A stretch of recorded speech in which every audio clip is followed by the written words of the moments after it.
बिस्मिल्लाहिर्रहमानिर्रहीम। आज हम देखेंगे कि एक सेंटेंस में दो हैड आ सकते हैं बट हैव एंड हैज़ नहीं आ सकते। वो कैसे नहीं आएंगे मैं आपको बताता हूँ। सबसे पहले आप लोगों को पता होना चाहिए मेन वर्ब क्या होता है। Main verb also known as the lexical verb. जो भी सेंटेंस में जो काम हो रहा होता है, मेन काम हो रहा होता है, मेन एक्शन हो रहा होता है, उसको हम मेन वर्ब कहेंगे।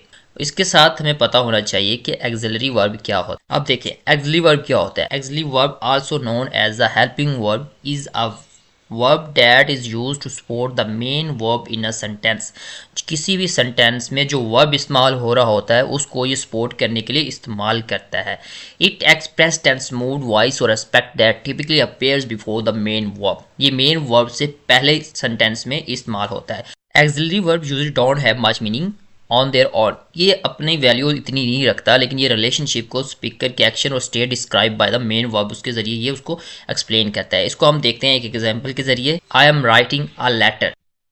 Hair am is the auxiliary verb and writing is the main verb. जो काम हो रहा है उसको हम मेन वर्ब जो उसको कहते हैं, लेकिन उसको जो सपोर्ट कर रहा है एम है उसको हम एक्सिलरी वर्ब कहेंगे। अब हम देखते हैं हैड हैव हैज कैसे सेंटेंस में यूज़ हो सकते हैं नहीं हो सकते।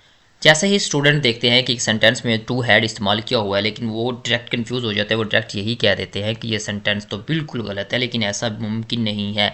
एक सेंटेंस में टू हैड इस्तेमाल हो सकता है, but to have to has कभी भी किसी सेंटेंस में इस्तेमाल नहीं होगा। ये कैसे नहीं होगा मैं आप लोगों को बताता हूँ।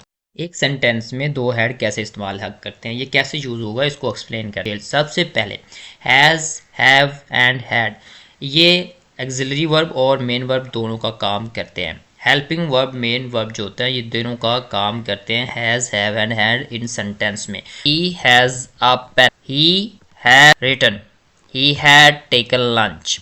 इनमें देखें अब ये पेन क्या है। पेन जो एक नॉन है और इस सेंटेंस में एक हैज़ है। इस सेंटेंस में एक हैज़ है। ये मेन वर्ब है।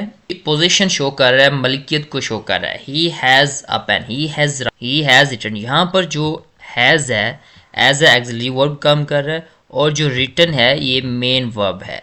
I mean to say that he has written. Written जो है थर्ड फॉर्म है, V3 है, इसके हैज़ के बाद इस्तेमाल हो रहा है। ये जो रिटन है वो मेन वर्ब है और यहाँ पर हैज़ जो है वो एक्सिलरी वर्ब का काम कर रहा है। But what I mean to say that he has can act as a main और auxiliary verb. He had lunch.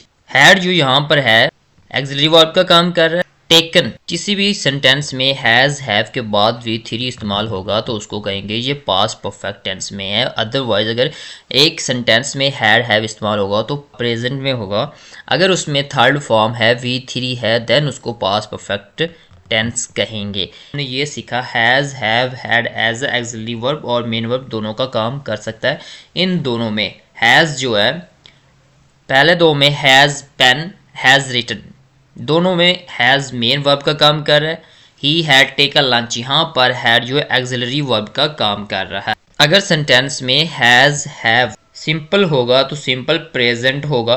किसी भी टेंस में अगर सिंपल एक हैड है तो उसको हम सिंपल पास्ट टेंस कहेंगे। हैड के बाद अगर आ जाती है V3 थर्ड फॉर्म है किसी भी वर्ब की तो उसको हम कहेंगे ये पास्ट परफेक्ट टेंस है। अब देखते हैं कि हैड एक सेंटेंस में कैसे आ सकता है। आई टुक लंच जो है आई हैड टेकन लंच भी कह सकते हैं हम इसको। ये सिंपल पास्ट टेंस है। सिंपल पास्ट टेंस है आई टुक लंच। अगर सिंपल सेंटेंस में हैज़ हैव होगा तो जैसा मैंने लिखा I have a pen, he has a pen, ये सिंपल प्रेजेंट है। इसमें देखकर लोग कंफ्यूज हो जाते हैं। हैज़ हैव को देखकर उसको परफेक्ट समझ लेते हैं। हैज़ हैव अकेला परफेक्ट नहीं होगा, ये उस वक्त होगा जब इसके बाद V3 होगा, थर्ड फॉर्म होगा तो उसको हम परफेक्ट कहेंगे। अगर ऐसा है हैज़ के बाद V3 हैव के बाद V3 वर्ब की थर्ड फॉर्म आएगी तो परफेक्ट टेंस होगा। इसके बाद V3 का आना बहुत ज़रूरी है। अगर V3 नहीं आएगा तो उसको हम नहीं कहेंगे। हैव के बाद थर्ड फॉर्म होगा, पास्ट परफेक्ट टेंस होगा। यहाँ हमने ये सीखा अकेला हैज़ हैव परफेक्ट टेंस नहीं होगा। उस वक्त पास्ट ये परफेक्ट का काम करेगा जब उसके बाद V3 होगा। जैसा कि अकेला हैड क्या है, सिंपल पास्ट है। अगर इसके बाद थर्ड फॉर्म V3 आएगी तो ये पास्ट परफेक्ट टेंस में चला जाएगा। टू हैड कैसे इस्तेमाल होगा, जैसा कि मैंने लिखा I took lunch and I had taken lunch. I took lunch and then I write I had taken lunch.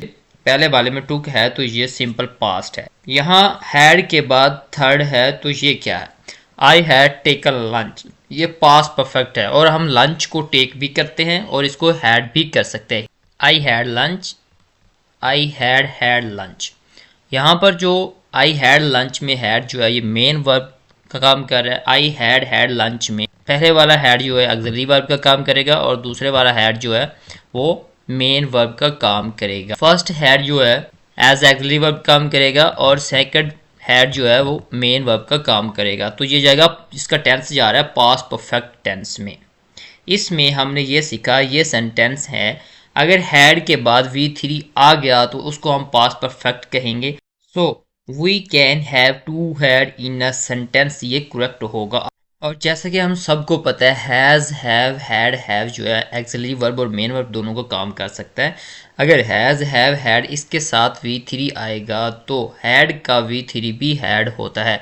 अगर पहले वाला हैड जो है एक्सिलरी वर्ब का काम कर रहा है तो उसके बाद वाला जो मेन वर्ब का काम करेगा उसके बाद आएगा V3।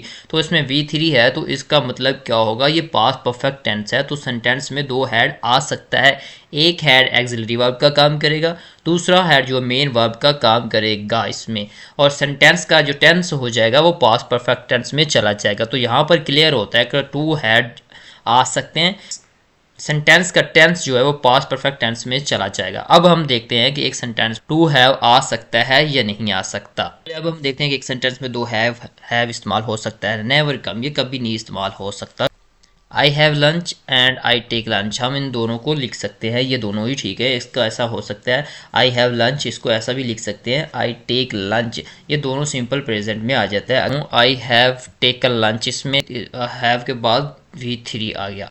आई हैव लंच में लिखता हूँ तो इसमें क्या होगा, तो ये बिल्कुल गलत है, दो हैव नहीं आएगा क्योंकि अगर दो हैव आता है तो पहले वाला किसका काम करेगा, पहले वाला एक्सिलरी वर्ब के तौर पर काम करेगा। तो आपने ये पढ़ा है जब हैव एक्सिलरी वर्ब का काम कर रहा है तो उसके बाद V3 का फॉर्म आएगा और ये बहुत ज़रूरी है। बट हैव का V3 हैव नहीं होगा, हैव का थर्ड तो हैड होता है, तो यहाँ पर हैव के बाद थर्ड फॉर्म लगानी होती है तो आएगा, इसमें आएगा आई हैव हैड लंच, क्योंकि हैव का V3 जो होता है वो हैड होता है। आई हैव हैड लंच होगा तो बाद में V3 आएगा तो सेंटेंस का टेंस क्या हो जाएगा, प्रेजेंट परफेक्ट हो जाएगा। तो टू हैव नहीं आ सकता, उसके बाद V3 का आना बहुत ज़रूरी। इसी तरह हैज़ भी एक सेंटेंस में इस्तेमाल नहीं हो सकता, जिस तरह he has lunch, he has lunch, he has lunch बिल्कुल गलत है। लेकिन अगर मैं इसको लिख देता हूँ ही हैज़ लंच तो ये आउट हो जाएगा। यहाँ पर हैज़ जो है एक पहला हैज़ एक्सिलरी तौर पर काम कर रहा है तो इसके बाद आएगा मेन वर्ब हैज़ लंच है, इसके बाद थर्ड फॉर्म का आना बहुत ज़रूरी है। लेकिन हैज़ का V3 तो हैड आएगा तो इसका क्या आएगा, he has had lunch, has के बाद V3 आया तो उसका मतलब हुआ कि ये प्रेजेंट परफेक्ट टेंस है, तो ये आ जाएगा प्रेजेंट परफेक्ट टेंस में। तो दोस्तों यहाँ पर हमने ये सीखा कि एक सेंटेंस में टू हैड तो हम इस्तेमाल कर सकते हैं। पहले वाला हैड एक्सिलरी तौर पर काम करेगा एक्सिलरी वर्ब के तौर पर, दूसरे वाला जो मेन वर्ब के तौर पर काम करता है। तो हैज़ जो है ये एक सेंटेंस में कभी इस्तेमाल नहीं हो सकते। टू हैव जो है एक सेंटेंस में इस्तेमाल नहीं हो सकते। किसी भी हैज़ हैव हैड के बाद अगर इस्तेमाल करना है तो V3 आएगा। अगर किसी भी हैज़ के बाद V3 आता है तो हैड इस्तेमाल होगा, ये प्रेजेंट परफेक्ट टेंस में चला जाएगा।